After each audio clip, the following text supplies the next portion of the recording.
everybody. Welcome to Tell Me That Story. Glad y'all could join us. Hope everybody's had a good week. Theresa, you had a good week? It's been a really good week. Good. We've had a couple of y'all that were a little under the weather. That's why we didn't do a podcast last week. Theresa couldn't talk without coughing, so we skipped last week. Let's hope I can make it through today. I know my voice kind of sounds like a frog today. It'll be all right. We'll make it through. Hopefully people can stand to listen to me for a little while. Yeah, we can. It's not live, so we can edit it out if we need to. Okay, good deal. So I got something I want to talk about. What's that? I don't know if you would call this a rant or if you would call this a I don't know exactly what you would call it, but I've got something that has it's actually bothered me for a long time. You know, over the years, God has led us to a lot of different churches over the years. We've gone to different churches to help with their sound and to help with their music programs, and you know, we've never really been tied down. And you know, I don't believe you have to be tied down to one place. Of course, that's my opinion.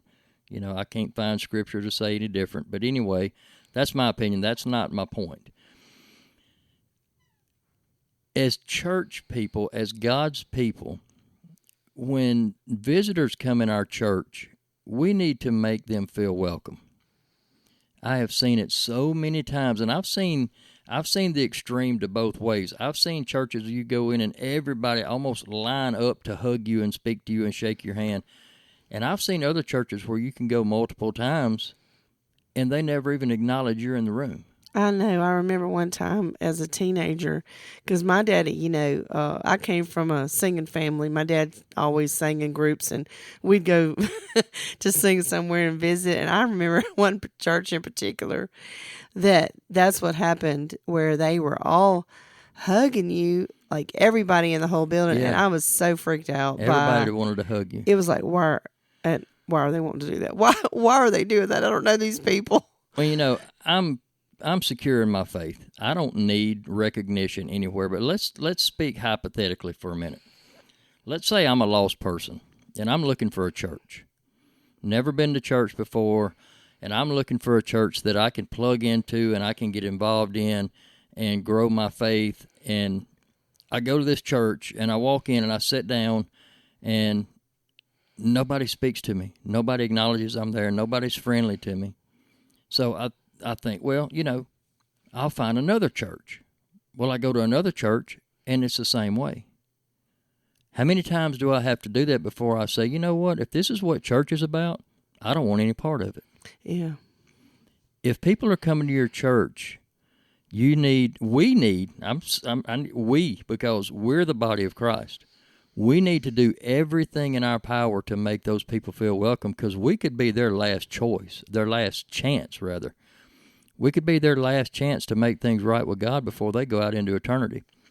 Well, you know, as you say that, it sounded kind of like at the very beginning maybe that it was like we just kind of flit around from one place to the other. No. But there's times that we would be there for several years or something like that. Right. And it wouldn't be like you got angry at anybody. It was just that you knew that the Lord was directing you. And there's a lot of people that don't believe that happens either.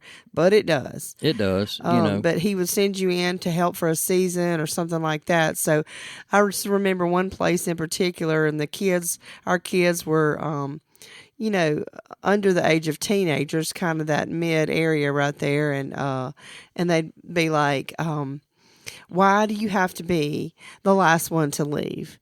You know, and sometimes you would even say that, Mark. You'd say that to me, you know, why you have to be the last one to leave? And it would be because I was always trying my best to be able to speak to people and make visitors feel welcome. And that was one of the reasons why I would be last, you know, and just, I just wanted people to feel welcome and to have some fellowship with them.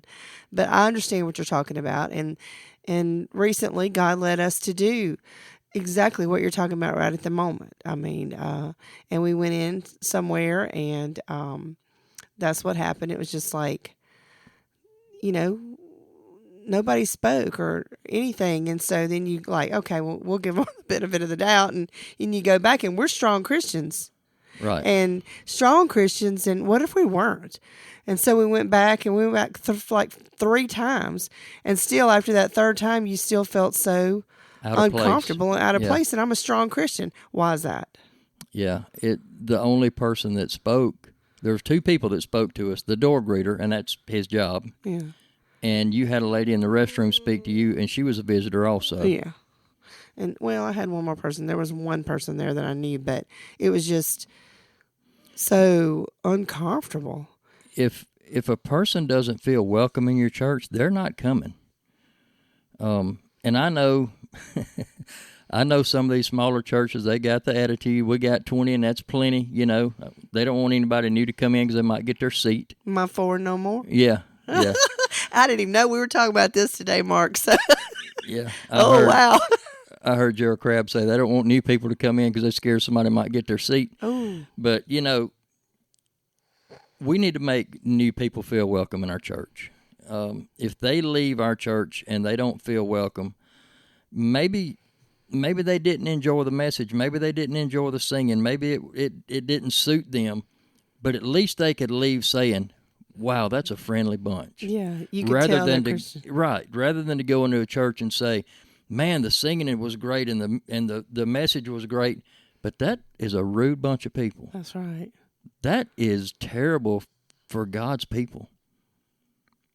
Make people feel welcome when they come in your church. Okay, my rant's over. I'm getting off my soapbox. We can talk about something else now. I wasn't expecting that we were fixing to talk about that, so let's see. Let me get my mind on where we're going. You know, and I think most of the time people don't realize they're doing it. Hey, y'all, rant ain't over. The rant's not over. Here we go. Yeah, I don't think people realize they're doing it. And I've been guilty of it myself. But, you know, we need to always make people feel welcome when they come in our church. Yeah. I'm done. That's it. Sure.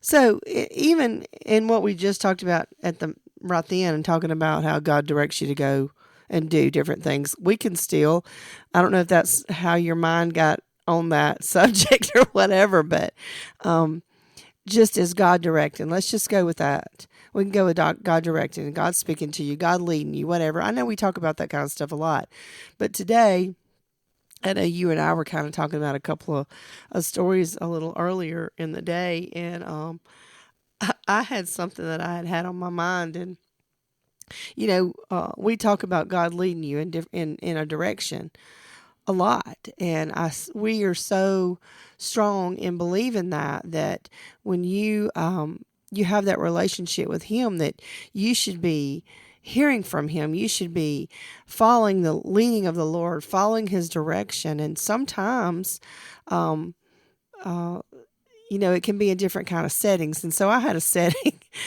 I had a setting that I wanted to tell y'all about that happened to me, and I won't go into the whole entire story because I know that you had something else that you were going to share also, Mark, and I really don't want to get into too many details of what happened, but let's just say this. We had your mom in a facility one time, in a nursing facility, a long-term care facility, and she was not being treated appropriately, and so we moved her. Right. You and I both worked there, and so we ended up moving her, and because of that, there was some ownership and some leadership that did not like that. And so it was started being kind of like we'd say a witch hunt for you. And they ended up firing you. I mean, like, they searched out, tried to find people and tried to turn words around and stuff like that. Have you ever felt this way around Mark? Have you ever felt that? And they couldn't get the answers that they wanted. People were saying no, that they were always comfortable around you and all those things. And so they had to try to find something to come up with to be able to let you go. And that had happened. And so then there was, around about that time, it wasn't too long after that, then they sent someone down from the corporate office. And they flew in, and it was funny. So, you know, they were only there for that short amount of time. I just remember, I'm gonna get to the point. I just remember that I was going to the time clock.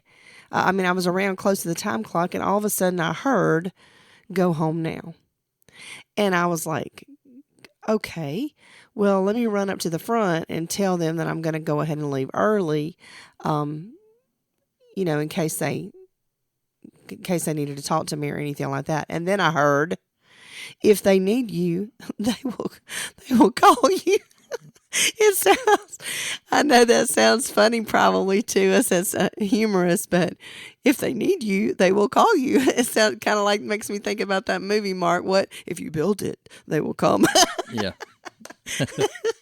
Anyhow, so that's what I heard. Go home now, and then if they need you, they will call you. So I was like, okay. So I went back in. I went to my office because I had a little. I was the director. And so I went back in my office, got my purse, and I told the nurse that was on the unit that I was going ahead and leaving, and so I left out. And she calls me, and she said I had not even had time to get to the parking lot and in my car. She said whenever they came back there looking for me, the corporate people came back there looking for me, and the administrator, I think. And so they wanted to talk to me.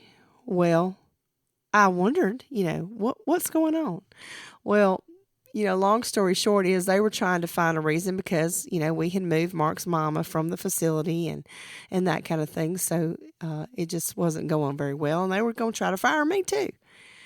And the Lord saved me. I mean, he just saved me from it right then and there. Oh, yeah. He'll do that kind of stuff. And so, moving on down the road, I was able to stay for a while. They did try to, try to find something that they couldn't find.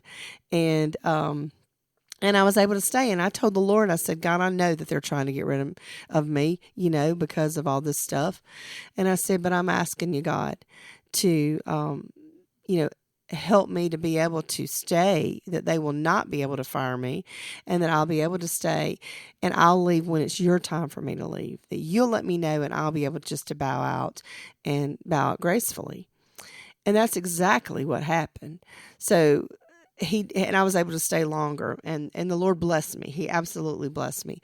But the point I'm trying to make today is he told me to go ahead and go. It wasn't like I told you before on one of the other podcasts, it wasn't like that whisper. I mean, it was pretty strong of go home now. And then it was really strong of if they need you, they will call you. And so just being mindful and hearing God's voice, and being obedient to what he's saying, and he's going to take care of you. So I don't know that you had another story, Mark, kind of along those same lines that we were talking about. And you didn't hesitate. No. If you had hesitated, it wouldn't have worked. No.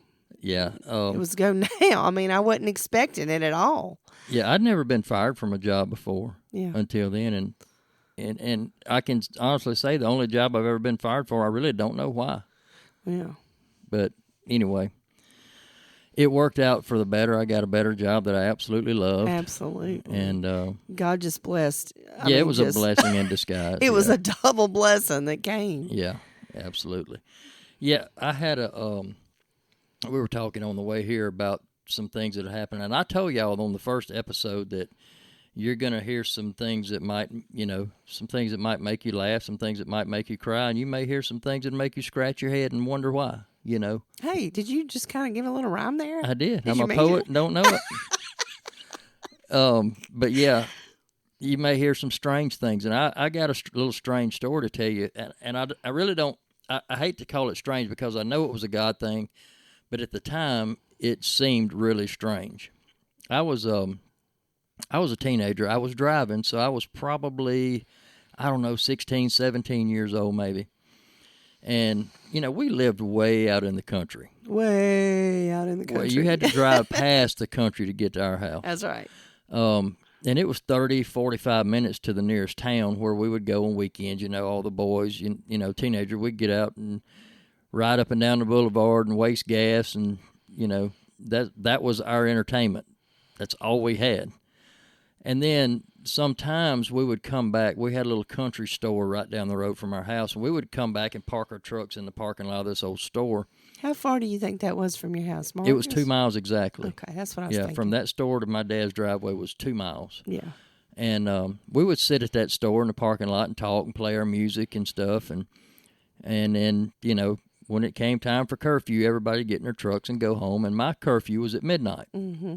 And I took advantage of every minute of it. When I walked in the door, it was 12, maybe a couple minutes after. But if I was going to be any more than 30 minutes late, I always tried to let them know somehow. We didn't have cell phones back then. If I was at a friend's house, I would call them and say, hey, I'm going to be a little bit late. But anyway, this particular night, it was about, I'm going to say maybe 11:30, maybe not even that late. And I had this strong gut feeling that I needed to go home. And I never felt that. I always stayed as late as I possibly could, you know. But I had this strong gut feeling, you need to go and you need to go now. I remember you telling this, you know, in the earlier years of our marriage. I remember you telling me this story. Yeah, so I got in my truck. I told the guys, I said, I'm going home. And they were like, why are you going so early? I said, I don't know, I'm just ready to go.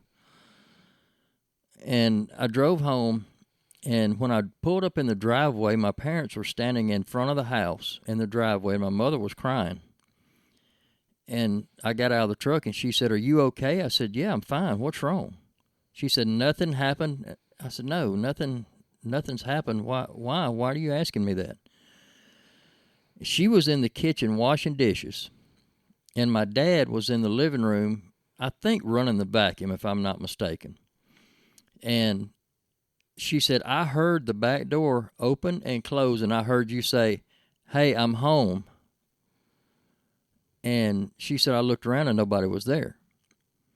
She said, in a minute, your dad came up from the living room and said, where's Mark? I heard him come in, but I had not made it in yet. Yeah, you hadn't got there yet. Yeah, but this was just like 5 minutes before I got home. Yeah. And she heard you, and then your daddy heard you, which was... They both heard me come in and say, hey, I'm home. And isn't that funny? Because, it's like there's a confirmation there by him hearing that too. Yeah, but I wasn't there yet. Right. And at the time, I didn't really understand it. I thought, well, I just chalked it up as something weird, you know. Yeah. But I know now that God was protecting me from something. From something. I asked the guys the next time I saw them, did anything happen after I left? And they said, no, it's just like any other normal night. So when you pulled up, you said your mama was in the... They were both in the driveway. They were both in the driveway. Standing in the driveway waiting for me, apparently. And she was crying. They had gone out to see if my truck was there, to see if I had made it home yet. And it wasn't. And it wasn't. But I mean, who knows? It could have been anything. So they were standing there when you drove up, wasn't they? Yeah, they were. Now, there is about a quarter of a mile from the store, there's a railroad track that we had to cross. Mm-hmm. And at that time, it didn't have the flashing lights. It just had a sign, a railroad sign. And several people got hit right there. I remember an elderly lady that lived down the road from us. We were sitting at the store one night. I don't know what in the world she was doing out that late. Yeah. But she came by the store, and I recognized her vehicle and even waved at her. Right. And I heard the train blowing. And then I heard the collision. Yeah. The train hit her. And after that, they put up an arm that comes down with the flashing lights and all that.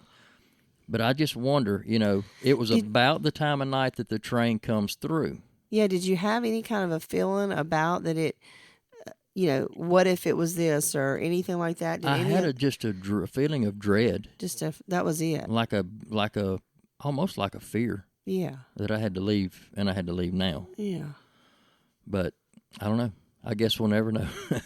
You never know what God protects you from. I heard a preacher say one time, you never know if you knew how many times death was waiting around the next curve for you, it would scare you to death. Yeah. Mark. But God intervened and reached down and kept you safe. Absolutely. And just even while you're saying that, and just when you said that just then, it made me think about something that I've heard you tell before about when you were younger, much younger, you were a kid. And seemed like your family was, y'all had went off to another state. Yeah, we went to several cars of you. Can you tell me that? Yeah, it was me and my parents were in our car, and my uncle and aunt were in their car, and we went to North Louisiana to visit with another uncle. Okay. And we got ready to leave to come home a couple days later, and it was raining so hard. It was just really, really raining hard. And I had that just That gut overwhelming gut feeling fear that we didn't need to leave right then. Right. I remember you telling me that. And I told my dad, I said, let's wait a few minutes. No, we got to go now. How old do you think you were? I was maybe 10. Yeah, that's what I was 12 thinking. at the most. And I told Daddy, I said, let's wait a few minutes. Don't leave right now. It's raining too hard. Let's just wait. And, Yeah. no, we got to go now. No, we're going to go now. Get in the car. We're leaving right now. I'm going to the car, be in it when I get there. That's right. That's the way my daddy was. So we left, and I was literally so scared that I got down on the floorboard. I wouldn't even sit up in the seat. Yeah, that was those days when you didn't have to have that seatbelt on. Yeah, I was terrified. Yeah. And didn't know why. Yeah. Well, we got, I don't know, I'm going to say maybe 10 miles from their house. And my aunt and uncle were in their car ahead of us. And we're going down the highway, and all of a sudden this truck hits a patch of water and hydroplanes and hits my aunt and uncle head on. It hurt them, but it didn't hurt them bad. It didn't, wasn't anything life-threatening. But if we had waited 5 more seconds, it would hit us. Yeah. But if we would have waited 5 more minutes, it wouldn't hit anybody. Nothing would have happened. Yeah. We would have drove by and seen the guy sitting in the ditch. Yeah. And I don't know that I ever even mentioned that to my dad. Yeah. But after that fear went away. And, Mark, I fully believe that, that we're born with gifts. Oh, God yeah. gives us gifts. We're born with that. And then as we grow and we start, it's like we learn to dismiss them. Yeah. Or people help us learn to dismiss them. Yeah. They dismiss them for us, and we start realizing, okay, well, maybe I won't say that out loud. Yeah. I mean, it gets to the point where you're scared to say anything out loud because people make fun of you and call you crazy and stuff, so you kind of keep it to yourself. But, yeah, that was kind of a crazy situation. I've had several things like that, over the years that just made you. Back then, it didn't make sense to me, but now it does. I remember when we were out traveling and singing and full time when we would, go and maybe we didn't have reservations at a certain hotel and stuff like that. And, of course, a lot of times when we talk, as you've realized, if you've followed us very long, you'll hear us talking about when we would travel and sing and things like that. But we would go through a town. Do you remember we'd pull through a town, and sometimes it'd be like, okay, we're going to stop off at this next one because we had driven as far as we could go. We felt like, and we needed to get a room and just rest. Yeah.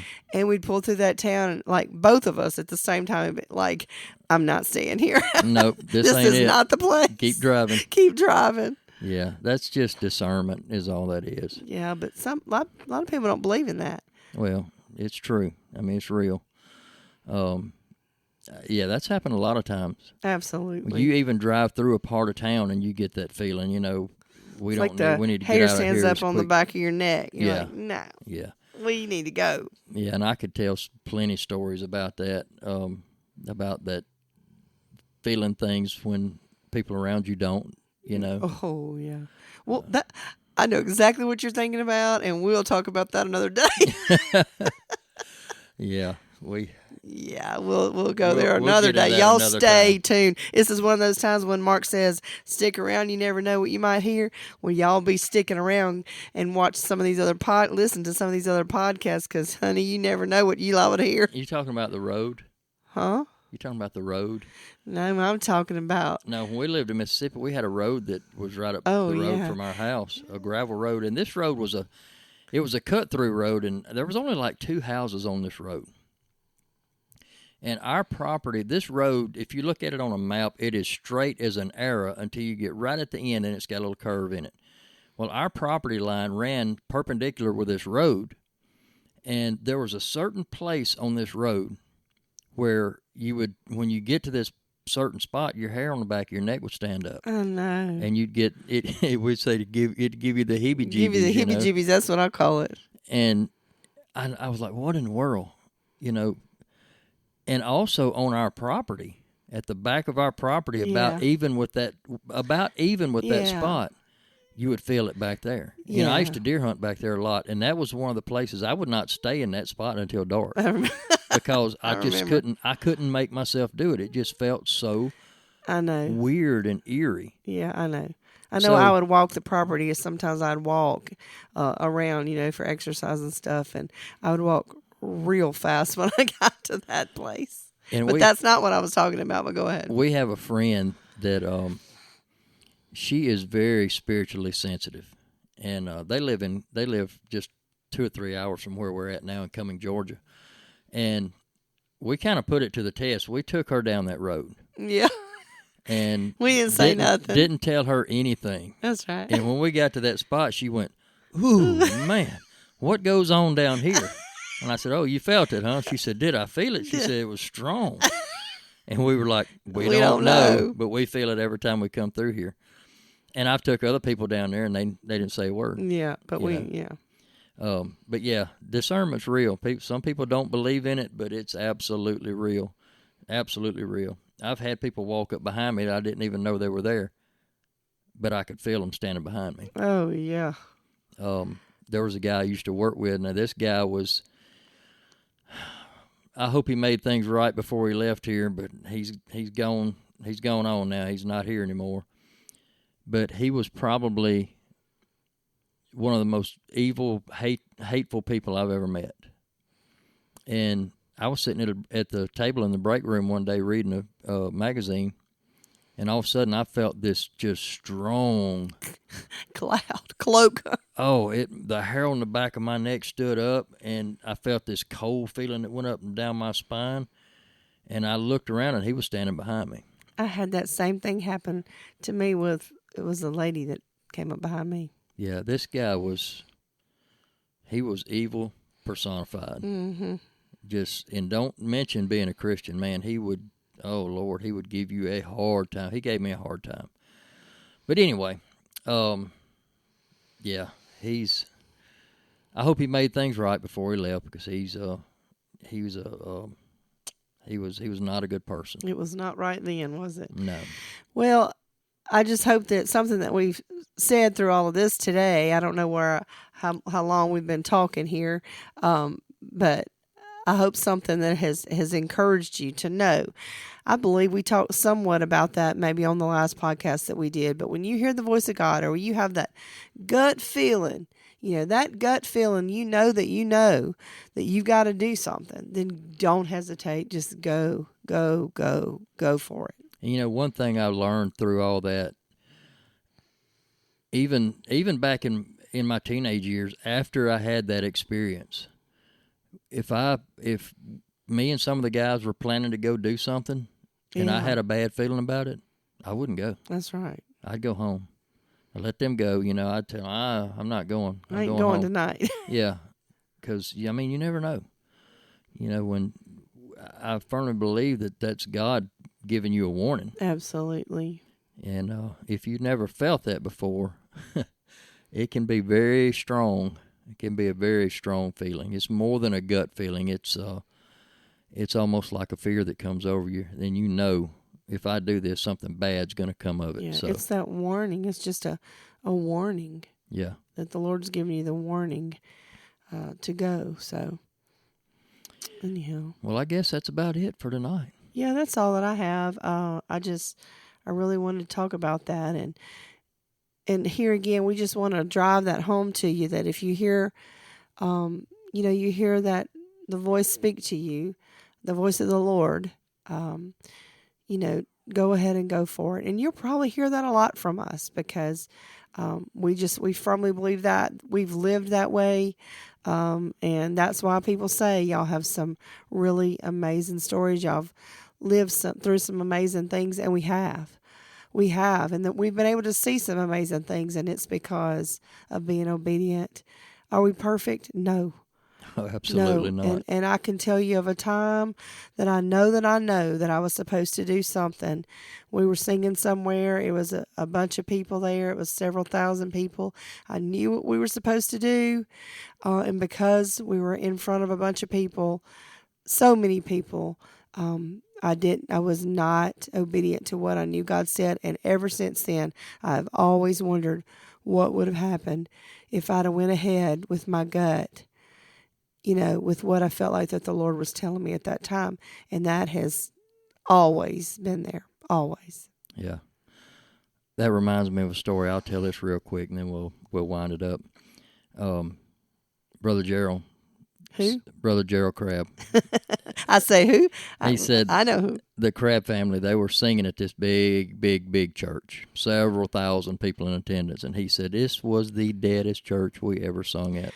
Oh, yeah. He said, I was thinking, Lord, what in the world are we doing here? He said, it was absolutely dead.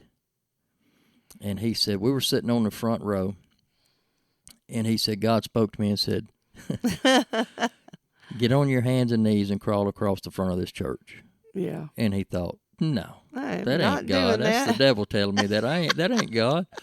That's right. And he said, I heard it again. Get on your hands and knees and crawl across the church. And he said, I questioned God. I'm like, Lord, are you serious? Do you really want me to do this? And he said it again. Again, the third time, I believe. I know. It was that third time I remember Brother Gerald talking about that. He said, I got down on my hands and knees, and he said, I picked a spot on the wall across the church. And he said, it was a long way across there. He said, it was a huge church. And he said, I closed my eyes and started crawling. And he said, I didn't open my eyes until my head bumped the wall on the other side. He said, but when I opened my eyes and looked up, he said, that place was on their feet. Yeah. People with their hands up worshiping. He said it completely turned that service around, and he said it was just they incredible. Had revival after that. They started revival because of one person doing something that looked foolish to the world. Yeah. But it was obedience. Now I can just hear somebody right now saying, now God would not tell you. God wouldn't tell you to do that. Something like that. He told Hosea to marry a prostitute. Oh, come on now. Preach, Mark. Why would God tell somebody to do that? I don't know. He's got reasons for everything. Yeah. And we don't need to question them. But yeah, that he said, I've never been so humiliated in my whole life. Yeah. During that, until he opened those eyes. Until he opened his eyes and saw what God happened. was doing. Yeah, he said that place just came alive. I thought that was a pretty cool story. I'd add that in. All right, guys, I think we're going to wrap it up. Thank y'all so much for joining us. Please come back.